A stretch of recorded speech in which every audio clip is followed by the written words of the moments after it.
Hey, Viking fans, we got breaking news, and I brought the guy I used to cheat off in math class to talk about it. That next in 3, 2, 1.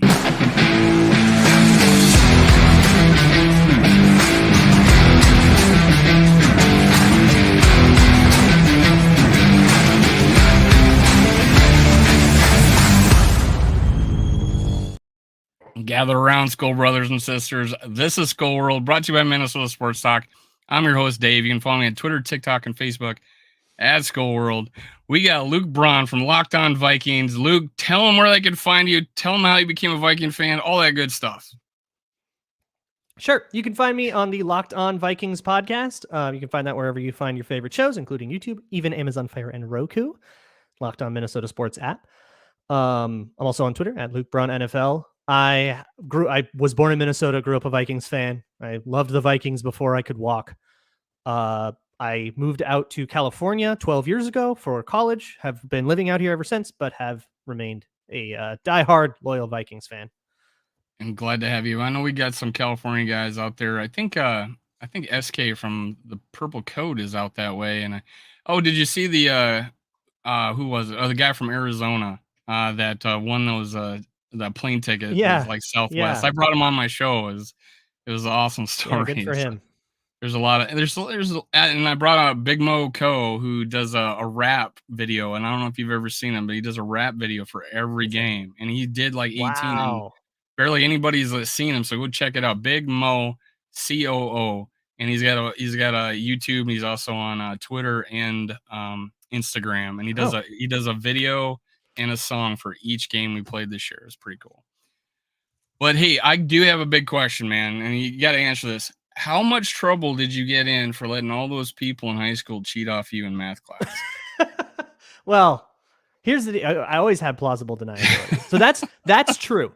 The part of the reason that's the tagline, like when I first joined Locked On, one of the first things they said is like, oh, you should get like a slogan that's like something that you say every time that people can kind of get to know you by. And I was thinking about what that should be.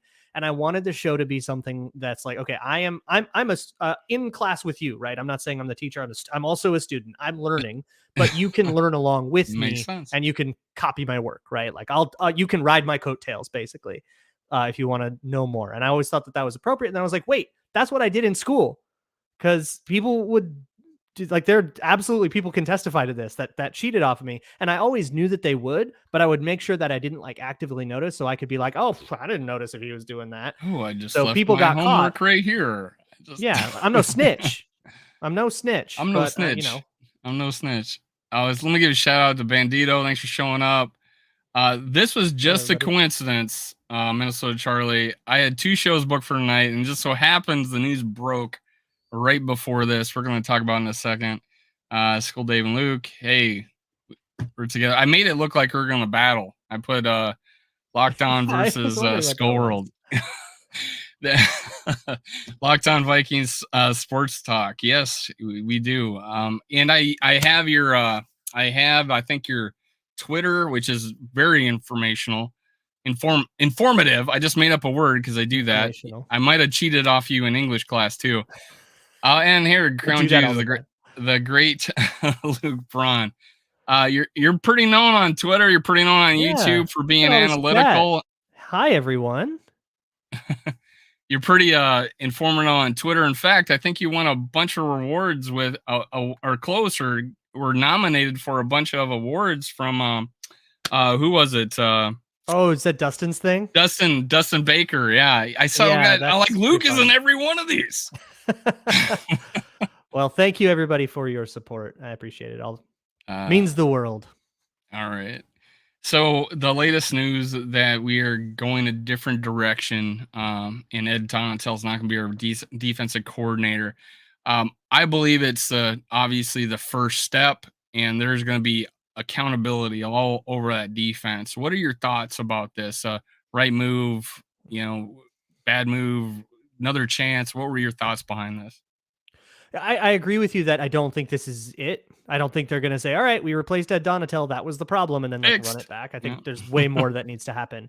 But you're not going to get rid of assistants necessarily. Like if I ran a team and I got rid of a coordinator, I would not get rid of his assistant staff until I would just leave that to whoever I hire to be the coordinator and say, if you want to keep these guys, you can. But if you don't, then, and you want to bring your own guys, that's up to you. But that should be that person's choice. So I think the next thing that happens is they hire a DC, and then we'll see if they keep any of all the position coaches or whatever. Well, the big buzzword in the off season was collaboration, right? So they're going to hire a D coordinator and they're going to collaborate because that's what they do. I'm going to say, and here you are, and here's your people that we got for you. No, it's your defense, right? Our head coach is an offensive guy. You're the defense. It is your unit. So you run it how you see fit. I think that's appropriate. But they've moved on now from the competitive rebuild was the big thing that they said all season. Now it's championship standard. That's their nice little 2-word catchphrase that you're going to hear all off season. But we'll see. In terms of how I feel about the move, I was not one of the people like really, I didn't want to see blood like everybody else did, but I super get it. Of course, it was terrible. That playoff game was inexcusable, and yeah, I had to roll there. I get it. Oh, go ahead. Keep going. Go ahead. But I don't think, like, I am not 100% confident that the next guy won't be worse, Like, I think there's a lot of, well, it can never get worse. It can't get worse than it absolutely can get worse. Who are we? Yeah. The Vikings can always find a way to make it worse. That anybody who's watched this team for more than 2 years should know that it can get worse. I mean, we said it can't get worse after Zimmer, and it did. So we'll see if, like, my opinion on this is going to really be contingent on who the guy is that they bring in and how I feel about that guy. Like, if they bring in, like, if they were to fire Brandon Staley in LA and you brought in Brandon Staley, to me, that would be treading water. I don't think Brandon Staley materially changes anything about the way the Vikings are playing defense. And I mean that in a bad way. But somebody like Sean Desai, who's a little bit closer to Fangio himself, or somebody like Jonathan Cooley, who might have a different plan, might be a more interesting idea to me. I haven't gone through all the names yet, though, because this literally just broke as we're recording this. Right, man. I'm a little bit frazzled on who I actually want and who I don't want. I got a lot of homework. Whoever they do, it's going to be, I think it's going to be up to, did they get a guy who I think is better than Donatel? And the answer to that, it would be naive to say the answer to that is necessarily yes. Hey, thanks again, everybody showing up. Make sure you hit that like so we get this pushed out there. I got the famous Luke Braun on here. Actually, everybody knows who you are, man. And you've grown so much from like a little, 2,000 to 3,000 followers this off season to breaking 4,000. Locked On Sports is growing so much.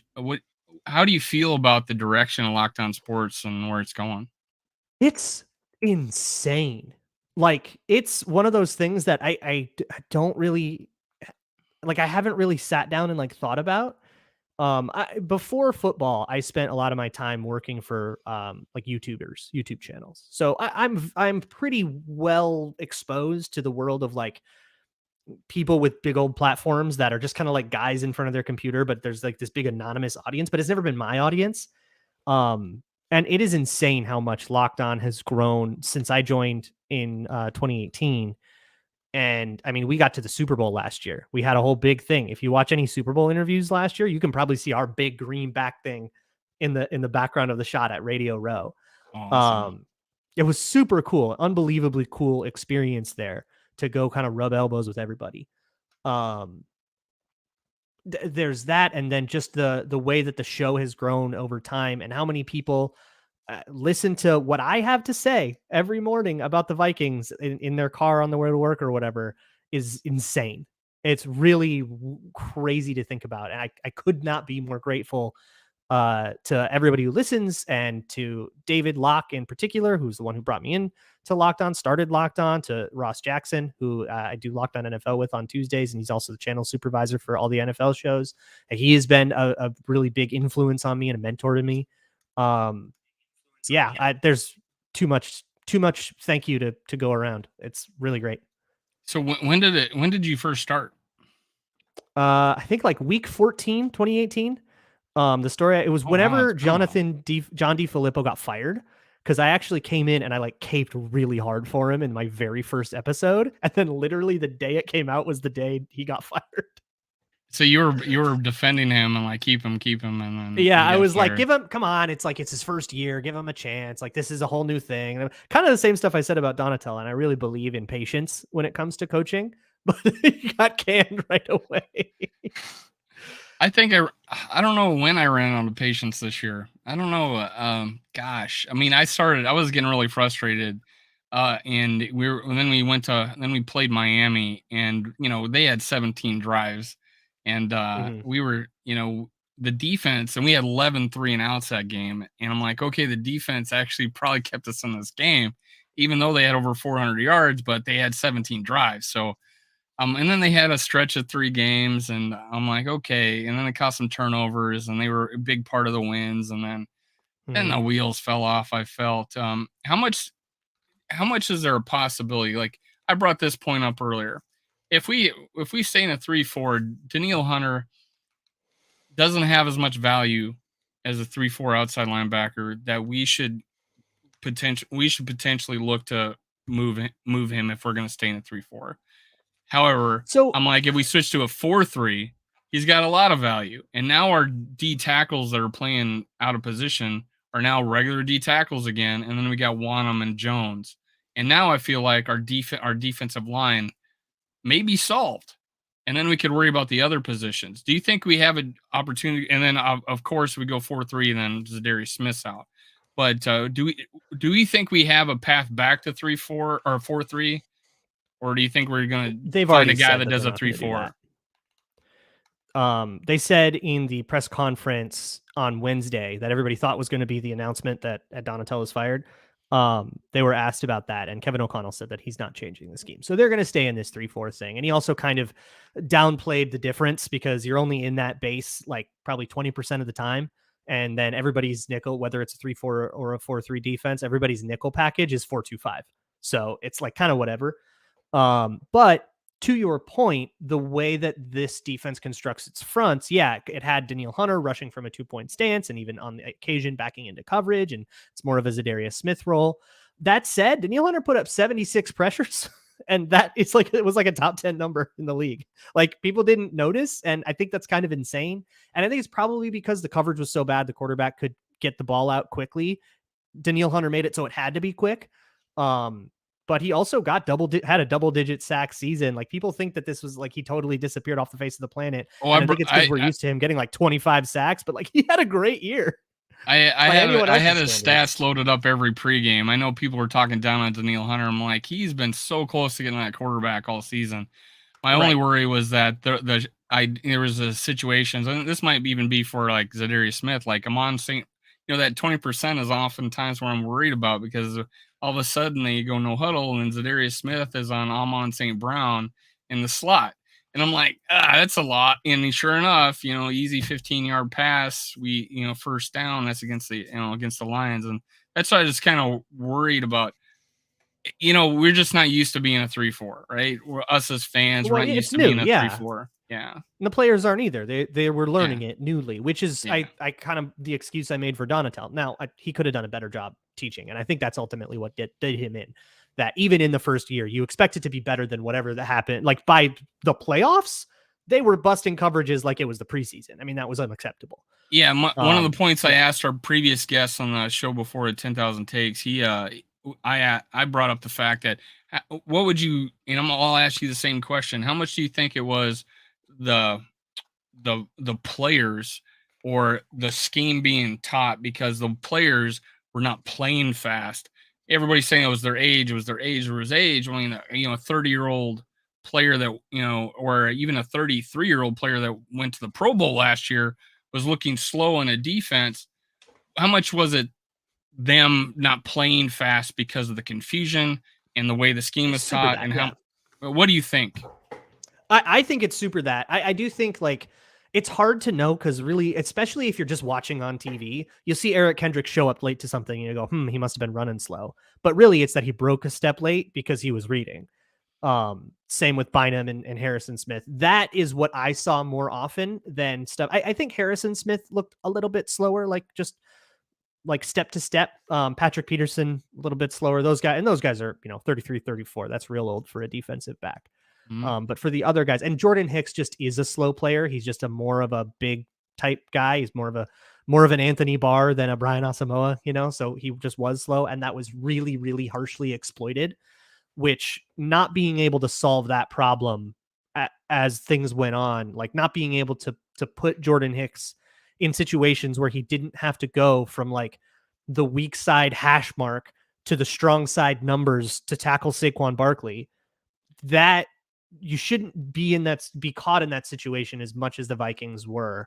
And that just kind of tells me that they couldn't, like, the solution to that is to adjust the coverage in the moment. When you see fast flat, when you see the running back go fast to the flat, the linebackers or the nickel corner or whoever's over there, whoever's in charge of it, should be able to say, like make a cut call or something, or depending on what the coverage is, there should be a call that you could make where you say whatever word it means.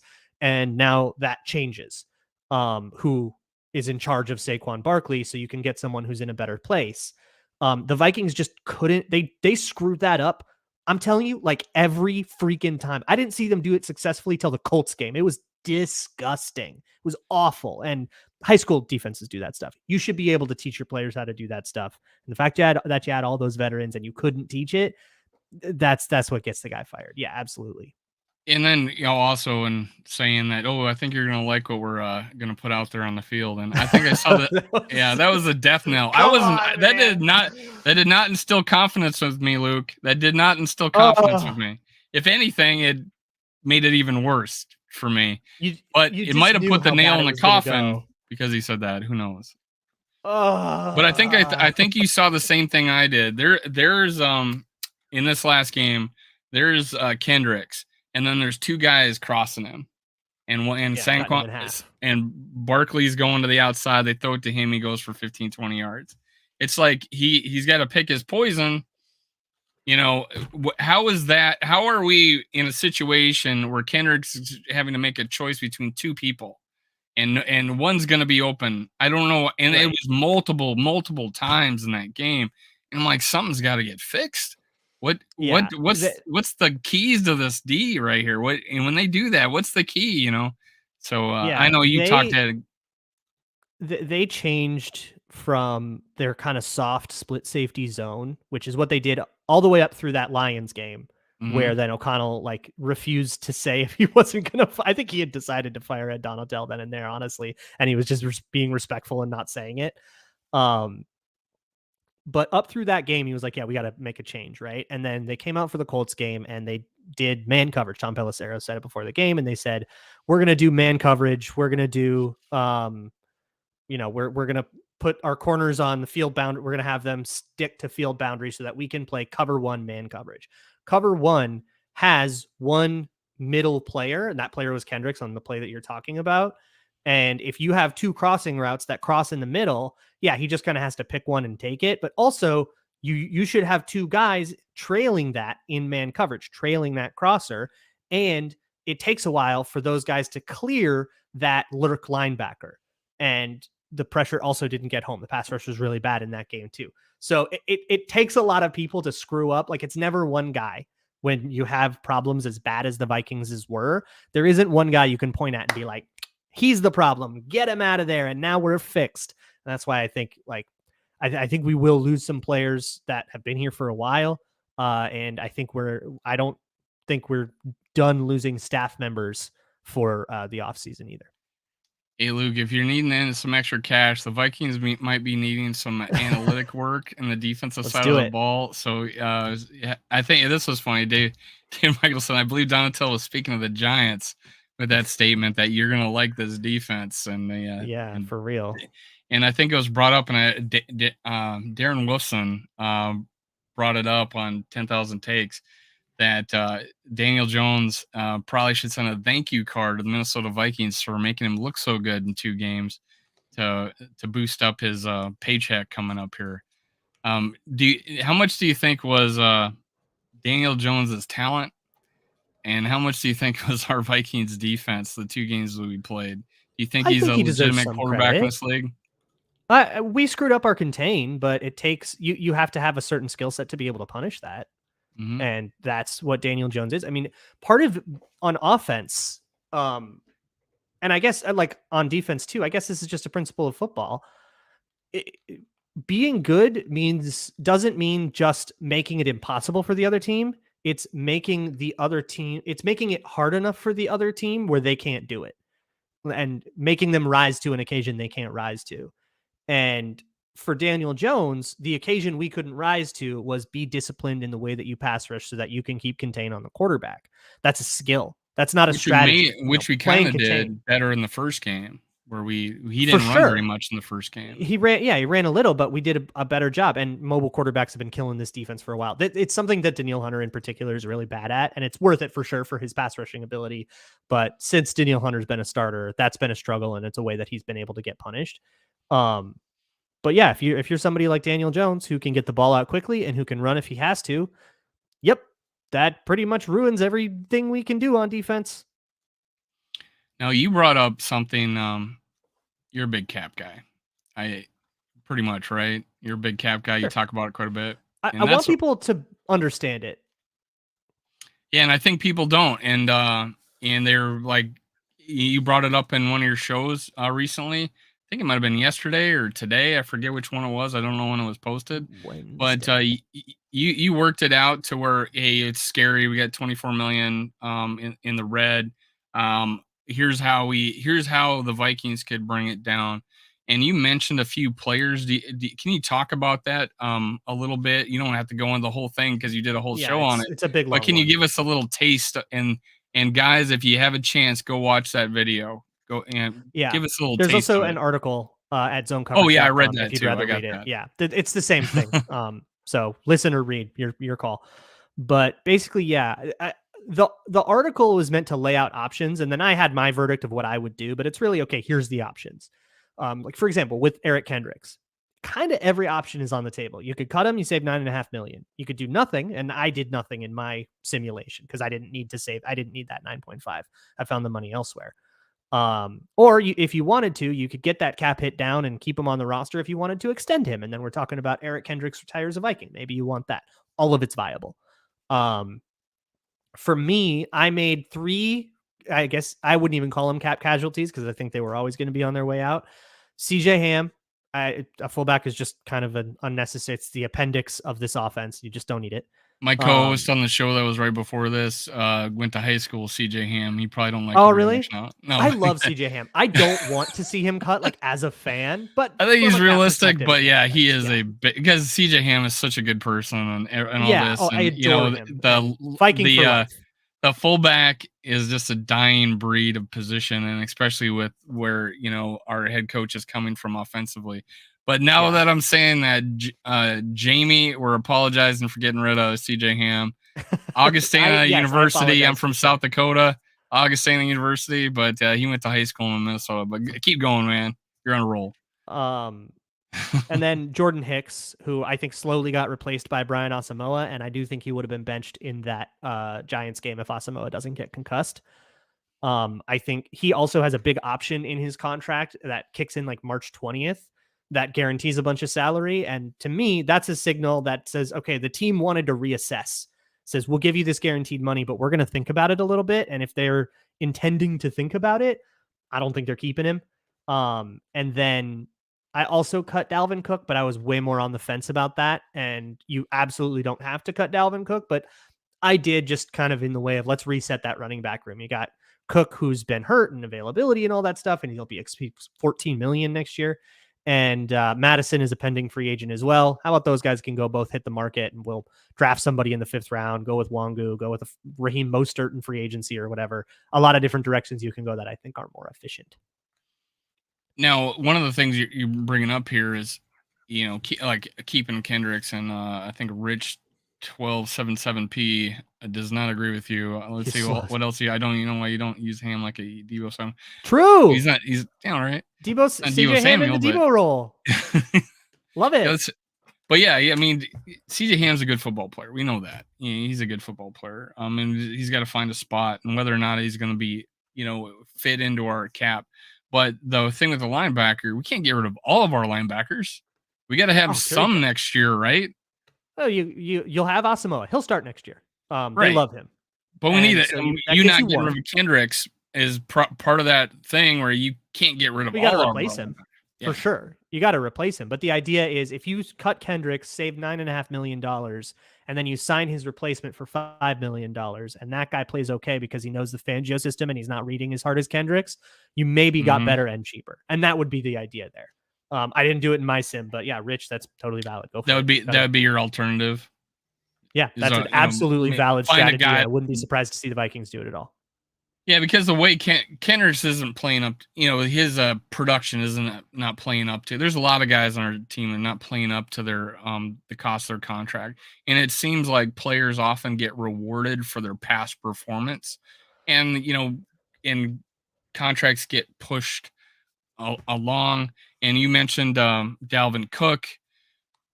The situation there. Do you feel like a team would have the player can make take a situation where we're going to give you this guaranteed money, which is more guaranteed money than you currently have, play for us for 1 year? Do you think a player like that would take it? Like, do you think we could have, and I think Danielle Hunter maybe have done that earlier. Similar? Functionally, yeah. Yeah. Because he took a big restructure. The other thing about Danielle Hunter, for people who want to get rid of him, trading him makes his cap hit go up because of the restructure that he did last year. So that's why I got you on the show, man. Set me straight. I want to keep Delvin. I want to keep Danielle Hunter, man. He's awesome. I just want him to be used properly as best we can. And yeah, I've been pushing the stats all year long. How good he's playing. I think he's good against the run. He's good at getting at the quarterback. I think he's probably been one of our most solid defensive player this year. I just can't think of anybody that's played more solid than him. Maybe Patrick Peterson had, a consistent year too, but Brian Asamoah has been brought up a lot here. I was banging a drum for this guy all year long. We were playing 13 guys on defense, it seemed, and having no rotation early in the year. And Asamoah is not seeing the field, and he finally gets to see the field for like 6 snaps, I think, in the 9 in the Miami game. I live in South Florida, so I was actually at that game. But yeah, so Asamoah, what kind of future do you see with this guy, man? What do you see in him? He'll be the starter now. Until it's his job to lose. Man, he's so frustrating because you can see him getting the goods here, guys. We're getting the goods. You can see the superstardom that can happen with him. But he's a bozo sometimes, man. And that's why he didn't see the field early in the season.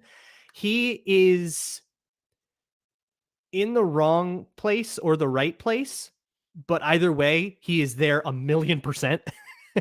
And he is flying into a gap, and he has definitely given up bad runs. A lot of this in the preseason, a little bit of it when he actually played live reps, but he'll run real fast into the wrong gap and then give up a big run. And so it's more of a gap discipline thing, but you don't want him to slow down. You don't want to be like, hey, slow down, read more, and like think harder, please. Like, he is feeling, not thinking, and that's very good.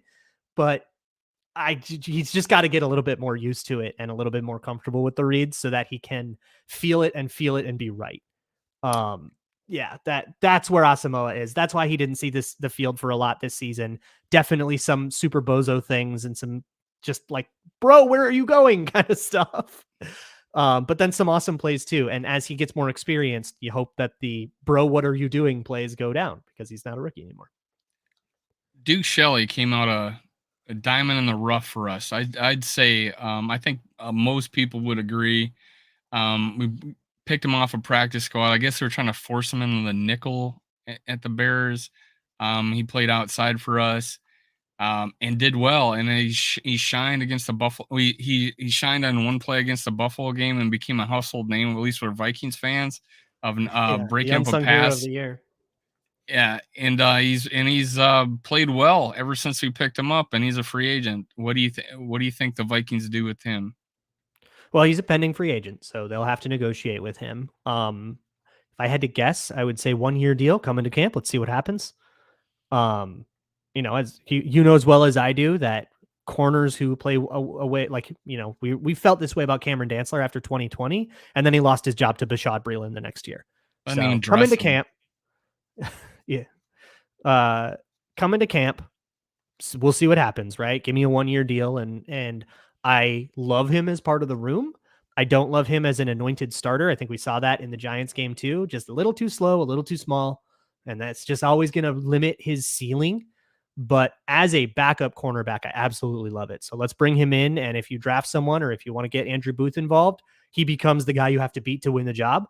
If you want to start, be better than Duke Shelley. And if Andrew Booth can't be better than Duke Shelley, then we got bigger problems. Yeah, I think some people are writing off Andrew Booth Jr. I actually was really high on him in the draft. I don't know. I'll ask you what your opinion is on him. But when we were going to trade down, I thought we were going to trade down. But I had 3 guys there at 12, and they went 12, 13, and 14. So I'm like, that Hamilton, Jordan Davis and Williams, and receiver. Jameson Williams. Oh, the guy Williams. Yeah. So I had those 3 guys right there, and Jordan Love was my number 1. So those 3 guys, which we probably would have been pretty happy with. But then I thought we'd trade down like in the 20s. And I thought, that would be a good place to get Andrew Booth Jr. And then we traded down to 32, and I'm like, well, okay, we can get him here. Oh, we didn't draft him. We drafted this guy I never heard of because I didn't think we needed a safety. Then I read up on Lewis Cine. I thought, he's a good player, and I started watching as much film as I could on him, and read up on what he was, saw his interviews. I thought this guy was going to be an outstanding player. Unfortunately, he got hurt, right? And who knows what's going to, him coming in the season. But then Andrew Booth Jr., I'm like, okay. Then we trade down again. I'm like, oh my God, we're not going to get him. We're passing on this kid. And we trade up, and who do we take? We took Andrew Booth Jr. So I thought we got a pretty good value there. And I know some people are writing him off because he's injury prone. He has been injury prone ever since high school. How much weight do you put on being injury prone, or, the fact that, hey, as you get older, you know your body, and now he's in a professional environment where they do take care of you a lot better than they did in high school and college. We'll see. Knowing the issues that he had in high school, it's the kind of thing that can do damage to your, like, just the structure of your legs and your muscles and stuff as you grow up. And that might be something that just kind of haunts him for his whole career. On the field, as the actual, like, caliber of player, I'm honestly more worried about that just based off what we saw this season. Like with Cine, he didn't play, but it was very clear that he was just still trying to get used to the reads. And look, Eric Kendricks didn't get him down either. Like, clearly there was more of a problem going on there, and then he got hurt after 2 seconds. We'll just kind of put a pin in him, and when he comes back to the field, that's going to drive my evaluation a lot more than anything that happened his rookie year. But with Booth, he was similar to Asamoah, where wherever he thinks it's going, he's going, which means he's just double move food. And that you just can't be that as a corner. He's got to learn to play the way Caleb Evans plays. And the reason Evans jumped him on the depth chart is because Caleb Evans played it conservative, maybe too conservative, but as a backup cornerback, you'll take it. But he would, play a little bit more off. He would take an extra couple of steps backpedaling. He was just a little bit more, he would rather be wrong giving too much space than not enough. And Andrew Booth is like, no, I want to be in your pocket and fighting you at all times, which is what I love about him. But it was always going to mean that he is not going to be like a good corner for like 2 years. And then you, after 2 years, then you find out if he actually is living up to his draft stock or not. But Booth was always going to be like a long-term project. It reminds me kind of Igbenogany for the Dolphins coming out, where it's like, oh, this dude's going to take forever. And then maybe by like year 3 or 4, he'll be a decent corner. And here he is in year 3, and he was a decent corner for them. And it was weird and I did videos on both of them coming out, and I actually, Andrew Jr., and I thought Evans was the project, because when I saw them, Evans was the handsy guy in college, and he was handsy for sure. Yeah, and I'm like, they're gonna put boxing gloves on him like they did Xavier Rhodes, and it turns out that Booth was the handsy guy, getting flags so and handsy. Getting oh flags my God, practice, is he handsy? And Evans was the guy that transitioned. But if you go look at their NFL draft profile, it was exactly the opposite of what it actually turned out to be. Oh God, Booth had grabbies. I remember Evans had grabbies that were so bad that it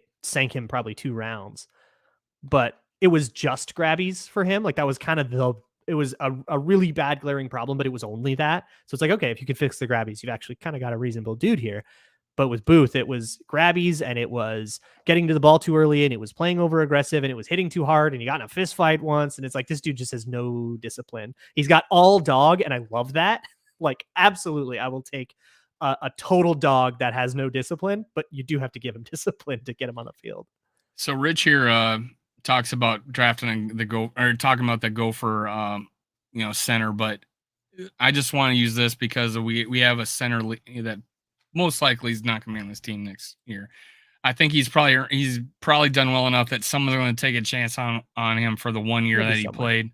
Yeah, I think he's going. I personally think he's going somewhere else. You just answered my question. So yeah, he'll be somewhere. I don't think it's here though. I agree with you. Yeah, he'll be I somewhere. think the writing was already on the wall with that. He would have had to like make a Pro Bowl or something. And everybody thinks he did better because his PFF grades were better, which is the only thing anyone ever pays attention to when it comes to centers. But he got hid a lot, and that was reflected in his PFF grades. That he had a less difficult job, and they tend to not adjust for that. And they have their reasons for not adjusting to that. Like they defend it to you. But yeah, they hid him. A lot of it was because Christian Darrisaw was playing so well, it could kind of paper over some mistakes on the interior. But I'd been talking they're for not a couple. Going to want a center that they have to hide. I've been talking for a few. I thought the offensive line actually got worse when he left because I thought even the communication was even worse with the backup and Ed Ingram. But I thought it was kind of bad to begin with. I thought that was still our weakest spot was our center right guard situation. Now I think Ed Ingram, and you can give me your viewpoint on it. I'm just knocking them down each pin here. As we're talking, it seems like something else comes up. But Ed Ingram, I felt people thought he got drafted too high. I thought probably because of his previous history with the law. I thought he could have been there still later, but he is our right guard, and we gave him a shot as a rookie, which we haven't been known well to do, right? But how do you think he played? And do you think he's got enough to where he's going to be a 5-10 year player for us? Well, that's a lot. 5-10 year player is a lot to assume for anybody, unless they're playing at like a Christian Darrisaw level. That you could say. How about 4? Since that's his contract, do you think he's gonna keep that starting job his whole 4 year? Yes, I do. I think he'll play out the rookie contract, and if he gets a second one, becomes the question. And when it comes to the off field, I'll just mention I did a zone coverage article that addressed that, and I kind of defer to that if you want to know my thoughts on that. But yeah, he struggled mightily in the first part of the season. Like he really struggled, like to the point where like, hey, I don't know if we shouldn't start Chris Reed. But I think at the end of the season, I don't think he turned into like an above average player, but I think he came along enough where I can feel okay about him developing more as his career goes on. And I think I haven't been able to bring myself to watch the tape of the Giants game yet, but I think on the live watch, I kept noticing him just killing dudes. And he is a very, very physical player. He has got that Christian Darrisaw throw you out the club kind of thing. He just needs more discipline and more consistency. But I kind of only noticed highlights against the Giants while Ezra Cleveland and Garrett Bradbury were getting the crap kicked out of him by Dexter Lawrence. Seemed like Ed Ingram was actually having a pretty good day, which is such a bummer. So yeah, Knowledge TV. I'm so glad Donatello's gone. We don't obviously nobody wishes someone to get fired, but hey, these guys made their money. They've been around a while. They'll easily find opportunities. It's a good old, almost like a good old boys club with NFL. Even in high school, coaches, they all know each other. They all try to get each other to come to their teams. And Donatello, and he says Donatello, but we have one guy calling him Onatello because there's no D. Yeah, there's all sorts of slogans out there for Donatello, like Donna Shell, things like that. But yeah, he'll find another place somewhere. But let's see what else we got here. We got Knowledge TV. Jax, thanks for being on the channel. What does Luke have to say about Smith and Hunter? He brought it up a little bit. If you want to just touch on it again. One of the best edge duos in the league, and they should stay here. Even in the 3-4, they were both top 10 in pressures generated, and is a little harder to see because quarterbacks got the ball out quickly because the coverage was so piss poor. But PFF is able to look past that kind of thing when they chart pressures, and that's who I'm citing. I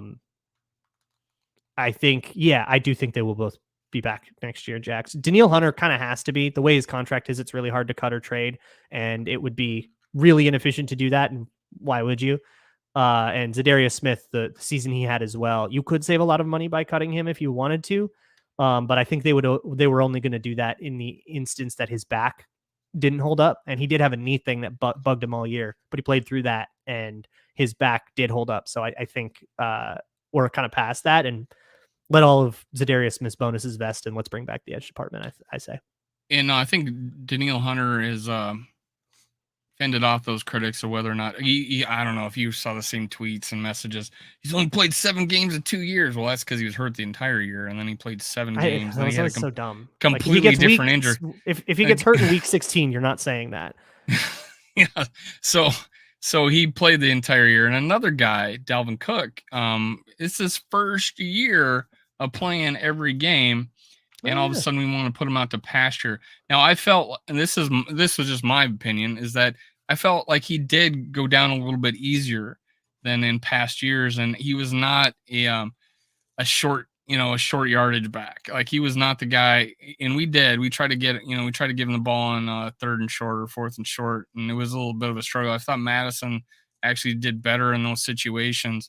But he won 3 games for us. I saw him win the Miami game because those guys weren't being stopped, and we had to cause a turnover, and then Dalvin Cook had to break one, and he won he brought the Buffalo game back for us with that that run, and then the Colts game with the screen big pass. One in the Colts game. Where would we have been without that in some of these games? And plus, he's all about football, man. This guy loves and eats and breathes and drinks football. And the teammates, he's a leader in there by example and more, I think. However, his situation is difficult. I think you brought up the fact that you would come back in a year. I brought it up that, hey, maybe offer him a 1-year guaranteed contract, prove it. He's still 29. Maybe he can find another place next year. But all this leading up to one guy, and that's Ty Chandler, who I actually liked a lot after we got drafted. One of the reasons is because he doesn't have a whole lot of miles on his legs. He was in Tennessee, splitting time. He switches offenses, and goes to Carolina, and plays phenomenally. I thought he has great speed. I thought he had good vision, and he's a good receiver out of the backfield. I think this guy is a starter in this league eventually. What were your thoughts about him? Man, I'd have to go back. Was that too much? Was that looking into it too much? No. I'm trying to remember. I'd have to go dig out my draft scouting notes from him. If I remember, it was, I remember thinking he could definitely be a guy. Was his pass protection really good or really bad? I remember it was one or the other, but I don't remember. I don't think it was a flag in the draft report. Okay, then I think I might have really, really liked it. Yeah. Which that'll get you on the field for sure. Yeah, I mean, if you wanted to go with Wangu and Chandler, I think you could, and then bring in some vet to kind of and do it by like a 3-man committee, then I think you could absolutely do that.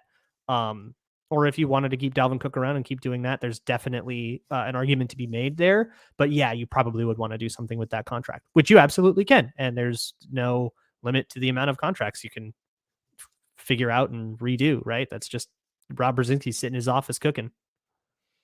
Now, it's always the albatross on any Viking fans list is the quarterback position. And in the offseason, even though I was a detractor in 18 and 19, I didn't think he could bring us. He just repeatedly was not bringing us back in games. He did a few of them in 2020, 2021. He would almost have 6 comeback victories if it wasn't for a couple of defensive fumble and a defensive blunder.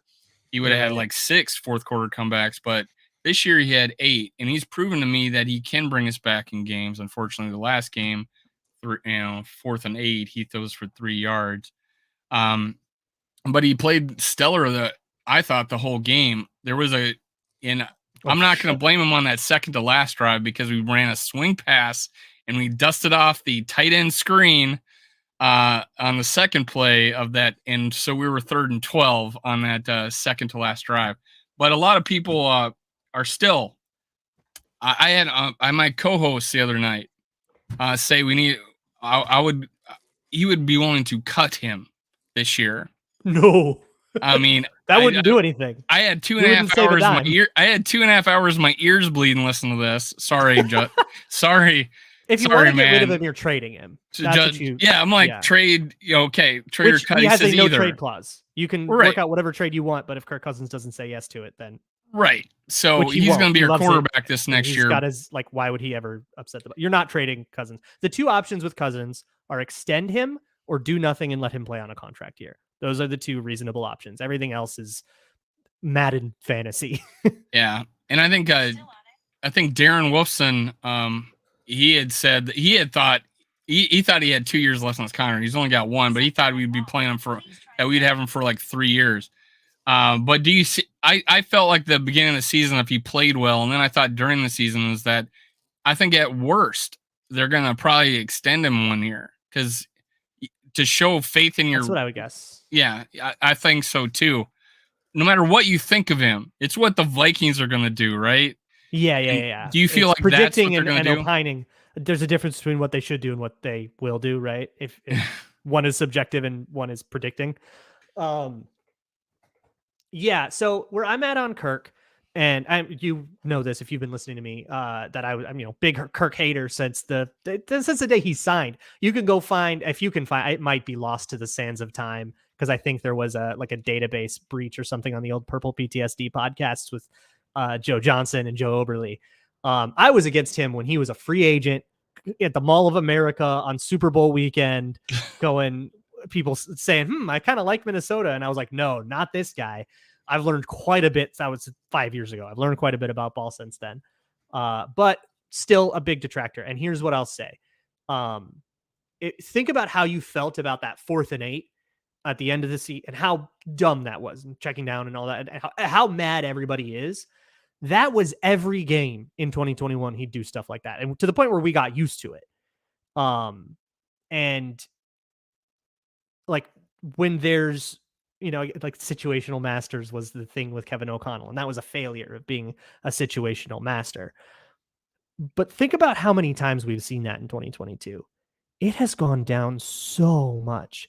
And it has been replaced with stuff like him abandoning the play and finding something. There was one, I want to say it was the Bills game, where it was a screen that they had called a screen and the screen didn't work. And usually quarterbacks are taught turf that thing. Just throw it at the quarterback's ankle or at the pass catcher's ankles and move on. And that's what Kirk would always do because that's what you're taught. He rolls out and finds Adam Thielen on a scramble drill for a first down. Like, who is this guy? This is awesome. And if that's the quieted mind stuff that Kevin O'Connell can get out of him more often, then I'm way more on board. But the 4th and 8 was sort of a reversion to the Kirk Cousins we saw under Zimmer. And that guy, I'm not interested in as much. But if Kevin O'Connell can get Kirk, and he also talked about how Kirk, in the second year of a scheme is, they look forward to that and they expect Kirk Cousins to be the guy next year. Then yeah, that's the case. I see Jimmy is saying how much Kirk Cousins costs. Yeah, that can go down, but you have to extend him. That's the thing. So if you're willing to eat $36 million for 1 year, then he walks. You take a little dead cap because of the void year stuff. If you want it to go down, you can extend him and bring that down a lot, like $23 million. But then you're locking him in for more years. So pick your poison. Now we are going to be looking at his number one target, Justin Jefferson. And now we're looking at a guy who touches the ball. Heck, one game he caught one ball. Anywhere from, most likely though, more than that, but anywhere from 1 to 12 balls. He had a game for one catch for 15 yards, if I'm not mistaken. I think that was the Dallas. That was game. It was the Packers game where he wrong the Packers game. All right. So anywhere from 1 to 12 catches, and and we're going to be paying him $30-some million. Now I want him led on the league in targets. Yeah, I want him on this. I want him on this team, right?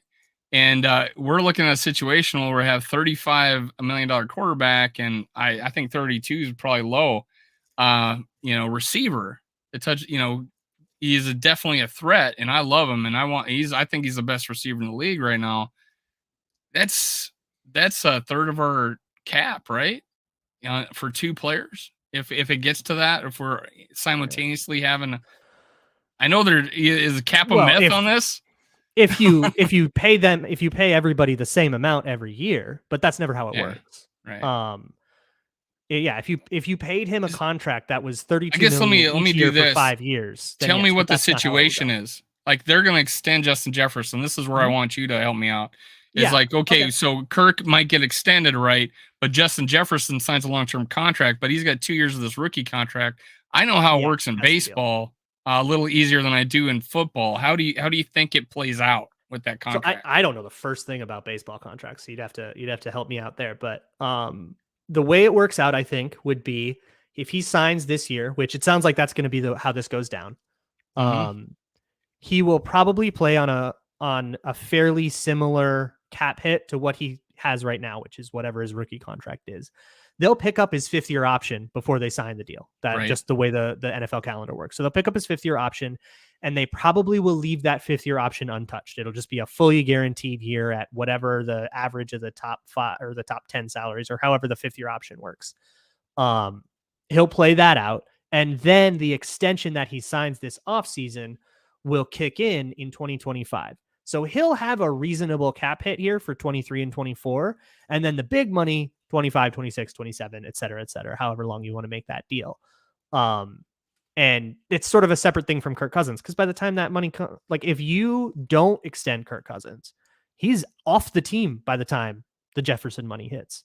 And if you do extend Kirk Cousins, then you can have a little bit more control over how that stuff goes.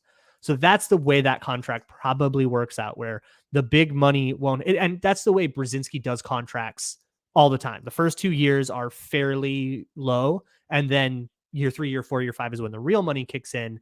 And then it's a matter of, okay, how much money is guaranteed and how much is tied up in signing bonus? Are they cuttable? Dalvin Cook has played 1 year on a real cap hit of that contract. He's in year 4 of that contract, and it'll just be the second one where he costs more than $10 million. And now has not enough guarantees where we're talking about maybe cutting or trading him. So that's the way Brzezinski tends to do contracts, and I can't see a reason why he wouldn't do the JJ one the same way.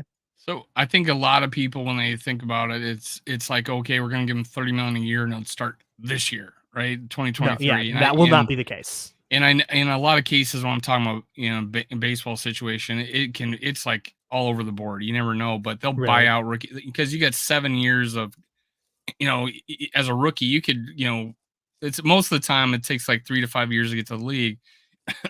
Sorry. And so they'll buy out the rookie contract, like you 7 years of control. They'll buy out that, because the player will say, hey, I'd rather get that big money now, because who knows where I'll be in 10 years. I might as well take it. And it's not like that in football, because when they get drafted, they're in the league, right? And if I didn't even know teams, players were were extension eligible until this past year, when they started talking about JJ being extension eligible, because we never thought about a player being extension eligible. We didn't think about that with Dalvin. I don't think we thought about that with Adrian Peterson. But with Justin Jefferson, it worked the same with Peterson yet, because this was a 2011 CBA thing, and so it's different. It's like everything's been different, and now it's hey, 3 years you can do that. So now it's like a whole new ball game. But I think it should give us a little bit of comfort of what the draft, or what and I think you brought it up in one of your shows, is that, hey, we're looking pretty good a year beyond this, 2023. Is that we're looking pretty good. Can you talk about that? It depends on what they do in free agency. With the plan I did some restructuring and some stuff. So a little bit of kicking the can down the road, which is what they've done. But if you want to look at how a team's cap situation is, don't look at the overall number, because the overall number is always subject to change, and they've probably planned to change it. Teams constantly overpromise and then change the deal later. So that's what the Vikings have done. They've overpromised with the intent of changing the deal later. And what changes those are, we can only guess, and it's kind of fun to guess. But the idea that they don't have a plan to get under, they probably wouldn't go over if they didn't have a plan for how they intend to get under. And some of that's cutting players and giving themselves the option to cut players who don't work out. Some of that is there's like void year stuff that they can deal that they can like extensions can solve. There's all kinds of tools for that. If they do all that stuff, all the dead money, all of the everything calculated all out, in my simulation, which extended Cousins and Jefferson, they had 70 million in 2024 going in. And then if, they could probably backload a bunch of free agency. They could spend that money this year in free agency if they wanted to. And then they would be in a different deal, but then they'd have a whole bunch of players. And isn't the whole point that the cap is supposed to prevent that? So they're in a really good spot cap, like a way better spot cap wise than it looks, if you understand how teams can manipulate that and change it. But a lot of people will just look at the, oops, $24 million over, they're screwed. It's like, and they don't have any draft picks. Oh God. No, that's not really how it works. So this question right here, you can find this answer coming up with Luke Braun on his show and on mine after we do a little bit of homework on who the options I are. gotta look. But I think his answer might be better than mine. He's a little quicker and better at research than I am. I still cheat on him in math class. That's what I'm going to say. Sean Desai, who they actually interviewed for the position last year. That's going to be my gut feeling guess. Where is he currently at? You said Sean Desai. Where is he currently coaching? Seattle? Chicago. Seattle. He was Chicago. All right. And I've taken up a lot of Luke Braun's time. You can follow him on Locked On Vikings. They're doing big things over there. They're constantly growing. He also has his where he writes. Can you tell me where you can find your articles?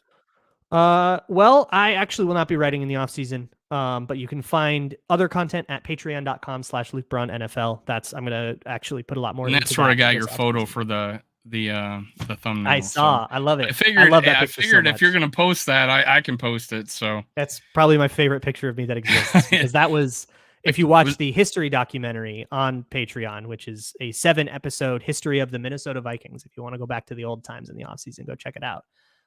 You do a lot of history stuff, and I love that. A bit history major. I brought on Chuck Foreman. Oh, cool. I brought on Greg Coleman and a couple others. So, and that's my thing, is to get these guys talking about football. And so yeah, it's a big thing. And I've seen a lot of your videos in the off season. And I was enthralled by them. It's great to have someone who does that. I think you're probably the one guy that does do that. I don't think there's many others that do. So keep that was kind of just last offseason. Don't expect history from me this offseason. If you want history, go. It's all right. 7 hours. Don't watch Luke Braun. He baits and switches you. Clickbait you. That's true. I do clickbait you. I will deceive you. Yeah, your intros are pretty interesting. I love them. But hey, I appreciate being on, Luke. And that's it for SKOL World Live. We're out of here. SKOL Vikings. Let's get ready for the offseason. We got a new defensive coordinator to find, and we might have a whole new team next year, because every team's different. They'll tell you that in the locker room. Let's go, SKOL Vikes.